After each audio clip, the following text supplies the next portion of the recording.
အခုတော့ဓာတ်ကြနေရဲ့မန္တလေးစာမန္တလေးမုံဒီကိုတစ်ပတ်ကိုအနည်းဆုံးတစ်ချိန်ကနေပြီးတော့3ချိန်ထိမှစားဖြစ်ပါတယ်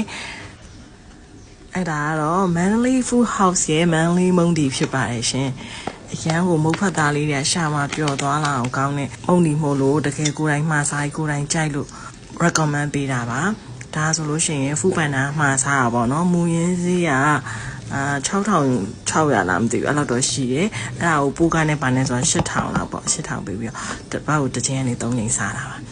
ဒါလေးကသူတို့ကပါတဲ့စားကလေးခွေကြော်လေးလိုမျိုးပေါ့နော်ပြီးတော့ကြက်သွန်ပါတယ်တန်မြာစိတ်လေးပါတယ်ညှစ်ပြီးတော့ထည့်စားရမယ်အမဲကြောလေးကလည်းကောင်းတယ်အများသောအားဖြင့်ကောင်းတယ်ပေါ့တစ်ခါလေတော့မာတဲ့ဖက်လေးပါတတ်တယ်ပေါ့ပြီးတော့ပဲမှုတ်ကိုအကုန်ထည့်ရင်အဆင်ပြေတယ်အဓိကဒီငရုတ်နဲ့အစီလေးပေါ့နော်ငရုတ်စီလေးကိုအကုန်လုံးထည့်ရင်ပို့ပြီးတော့သူတို့ထည့်ပေးထားတဲ့အတိုင်းကုန်ကွက်တီထည့်လို့ရှိရင်အဆင်ပြေပါတယ်ငရုတ်သီးကတော့မစားလို့မထည့်ဖြစ်ဘူးပေါ့နော်ကဲနေပြီးတော့စားရုံပဲစားဘူးသမျှမန္တလေးမုံဒီတွေထဲမှာဒီမန္တလေး Food House ကအကြိုက်ဆုံးမှာမုတ်ဖတ်သားလေးက